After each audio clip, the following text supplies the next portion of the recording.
Comparison. Ain't nobody got time for that. Welcome to the Hopefulist, a daily talk show hosted by veteran broadcaster Wendy McClure. Join Wendy each day as she shares her life lessons that transformed her from perpetual pessimist to the ultimate hopefulist. The perfect morning show to get you caught up on the day's top stories while sharing insights that will lead to positive transformation and bring out the hopefulist in you. For more inspiration, visit Hopefulist.com. And now, here's your host and hopefulist, Wendy McClure. Hello, and thank you for joining me on the Hopefulist. It's your daily dose of inspiration and positivity. The quote of the day today is self-love. The simplest yet most powerful thing ever flies right out the window when we start taking in outside information. That from my favorite badass, Jen Sincero. That's right. We're going to be talking about all about comparison today and how damaging it is. You've heard me say it before. I will say it again. Comparison is the death of joy. The death of joy. Stop comparing. It's not good for you. It's just not good for you. So I'm going to jump right into the topic today. I was thinking about all of the music services that we have now and how a lot of them offer, it's kind of like the reading services. If you have Kindle Unlimited, you can read as many books as you like, but you never own them. And it's not actually a terrible idea for books. There are some books that you typically would want to keep forever. Predominantly, though, when that happens, it's something that I would rather have in a hard copy. Say Gone with the Wind, have that on the bookshelf. I got A Gentleman in Moscow, which is one of my favorites. I have that on the bookshelf. There are also times that I would like it on my Kindle as well if I do reread it, because I've come to rely on my Kindle so much that I actually hate lugging around a book, especially a very large book like Gone with the Wind or Gentleman in Moscow. But for the most part, I'll still stick with the library because it's free. But it got me to thinking a little bit about music. And you know, you can always go to iTunes and buy your music, and that is what I typically do. And the reasoning that I do this is because I want to own my music. I want to own it. I don't want to because a service goes out of business or, you know, they increase their prices and I no longer want to be part of it. You know, spend all that time making playlists and what have you, and then all of a sudden it's all for naught. It's gone. One of the reasons that, and maybe I'm thinking about this wrong, one of the reasons that I purchase music is because I've already purchased the same music more than once.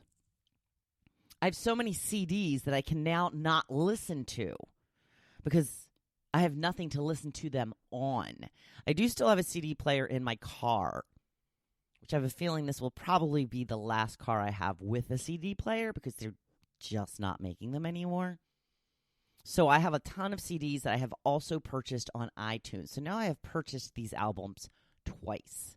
So maybe I am the fool. Maybe I'm thinking of this wrong. Maybe I should have gone with the music service. But, you know, I just like to own. I don't like to rent. I don't like to lease. I like to know that what I have is mine and no one can take it away from me.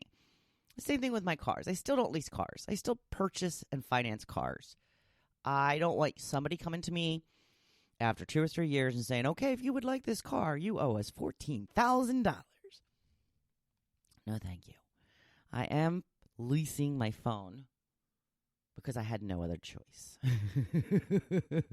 It was either get a new phone and lease it or stick with the crappy phone that didn't really work anymore. So when it comes to your opinion, Andy says, I have Alexa Amazon Music. I'll buy a CD if it's one of my favorites.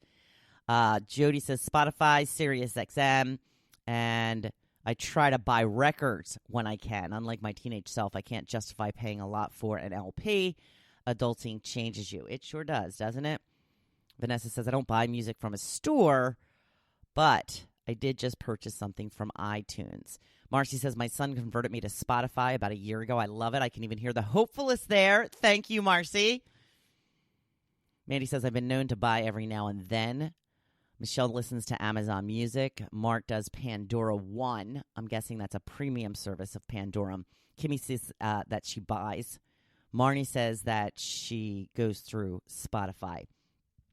So there is your opinions on music and whether you like to buy your albums, singles, what have you, or if you prefer to go through a music service. There are still a lot of free ones or free versions of one. My husband listens to Spotify a lot, the free version. You know, you just got to listen to some commercials. It's not a big deal. We're all used to commercials, right? I'm obsessed with my playlists. I buy this music and I make all these playlists. My biggest problem with playlists is like put the same songs on different playlists over and over again. So there's not a lot of variety. I know my husband's like, yeah, I know. I'm working on it. I didn't have a ton of music, and now, you know, it's getting better. Got a lot to choose from now. On to the blog post for today. We're talking about comparison, and ain't nobody got time for that.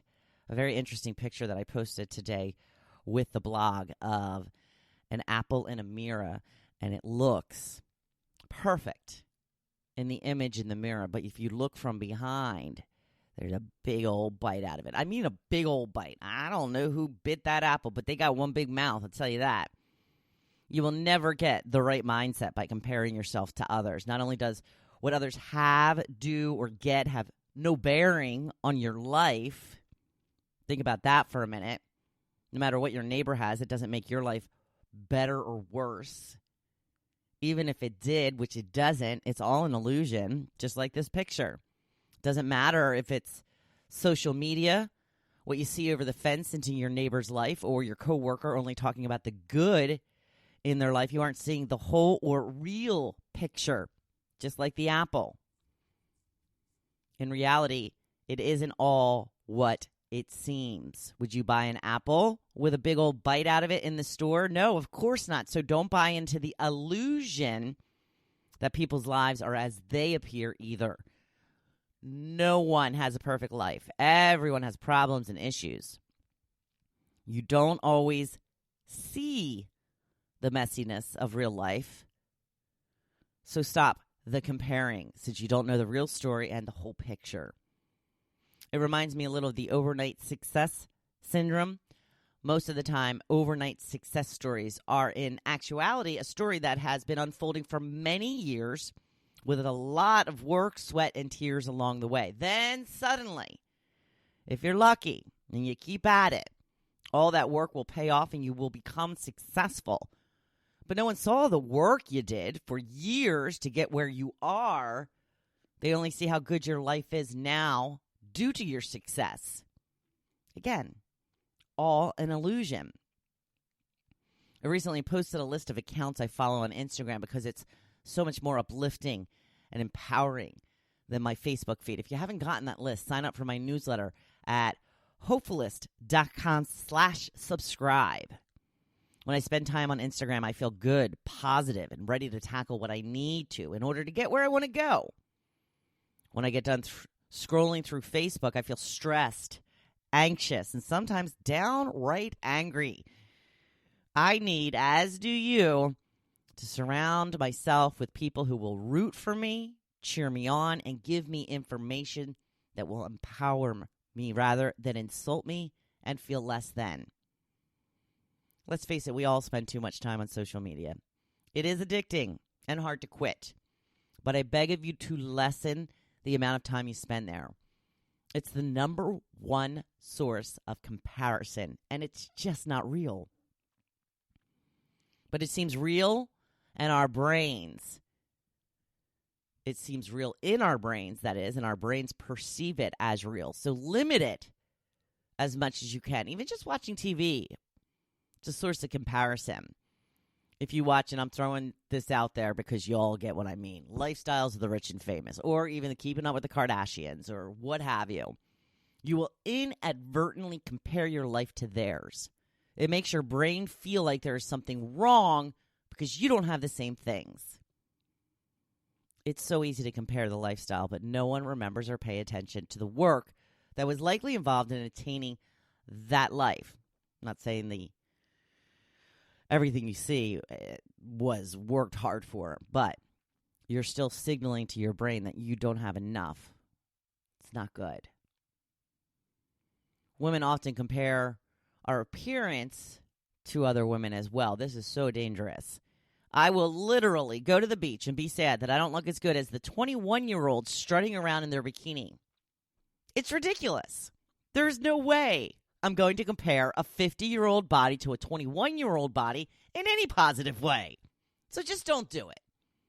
Being envious of others does absolutely nothing to help you achieve what they have. Hard work does. Doing what they did to get where they are does. We are comparing the wrong thing. We are comparing results when we should be comparing the work. Maybe there are 50-year-olds who look as good as a 21-year-old on the beach. Maybe they never indulge in their favorite foods. Maybe they spend 2 hours a day in the gym. If you know what it takes, you can decide if it's worth the work for you. Stop comparing and start living. Live the life of your dreams. Do the things that bring you joy. Look to others for inspiration, but only if you can do it without jealousy. Surround yourself with people who will help you on your path. There are so many people that truly want others to succeed. Hint, I'm one of them. Find those people. Look to them. Get wisdom and motivation from them. Model their behavior if you wish. And always, though, always be yourself. Your path is yours alone. You really don't want to live someone else's life. You want to live yours in the very best way possible. So don't be jealous, don't be envious, and don't compare. It is hump day. I hope this is a good day for you. Tomorrow we will focus on a higher purpose. And by the way, if you enjoy this podcast, could you maybe screenshot it and share it with your friends? And please leave a review on the platform of your choice, wherever you are listening. I would be so, so grateful. I'll even write it down in my journal. Now go on out there and be a badass. I'm here cheering you on. Thank you for listening to The Hopefulist, hosted by Wendy McClure. For more inspiration, please visit Hopefulist.com. Thanks, and we'll see you tomorrow on The Hopefulist. Ain't nobody got time for that.